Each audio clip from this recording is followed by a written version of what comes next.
নমস্কার বন্ধুরা, নবদিগন্ত চ্যানেলের পক্ষ থেকে আপনাদের সকলকে জানাই স্বাগতম।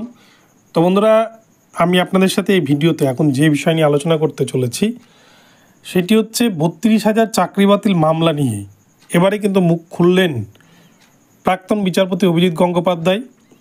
তিনি ৩২,০০০ প্যানেলের ইন সার্ভিসদের উদ্দেশ্যে কী বার্তা দিলেন এবং এই প্যানেল আদৌ কি টেকবে নাকি এই প্যানেল পুরোপুরি বাতিল হবে, এই নিয়ে কী বার্তা দিলেন প্রাক্তন বিচারপতি অভিজিৎ গঙ্গোপাধ্যায় স্যার, আমরা এই ভিডিওতে তার বিস্তারিত আপডেট দেখে নেব।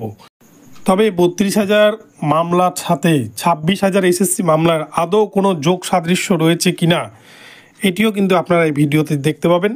তো চলুন আমরা প্রাক্তন বিচারপতি অভিজিৎ গঙ্গোপাধ্যায় স্যারের সে লাইভ বার্তা আমরা শুনে নিই যে তিনি কী কারণে প্যানেল বাতিল করেছিলেন এবং আগামীতে প্যানেল বাতিল হবে কিনা। তবে তার আগে বলে, যারা প্রথমবার চ্যানেলটি দেখছেন, যারা এখনও চ্যানেলটিকে সাবস্ক্রাইব করেননি, আপনারা অবশ্যই চ্যানেলটিকে সাবস্ক্রাইব করে দেবেন।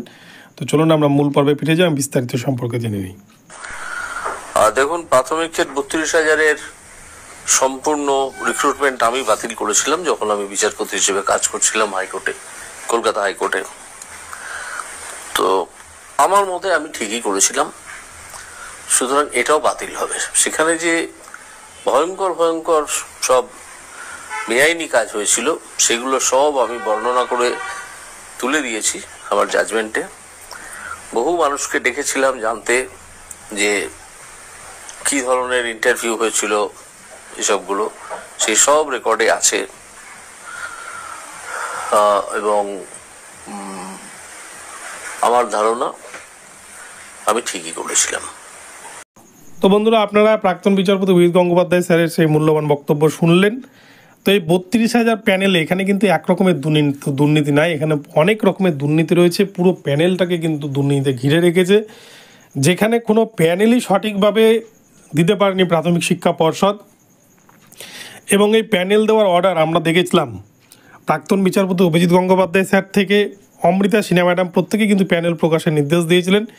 কিন্তু সেই প্যানেল প্রকাশের অর্ডারকে আটকানোর জন্য আমরা দেখেছি ৩২,০০০ টিচারদের একাংশ তারা কিন্তু সুপ্রিম কোর্টেও পর্যন্ত গিয়েছিল সেটাকে আটকানোর জন্য, যাতে প্যানেল প্রকাশ না হয়।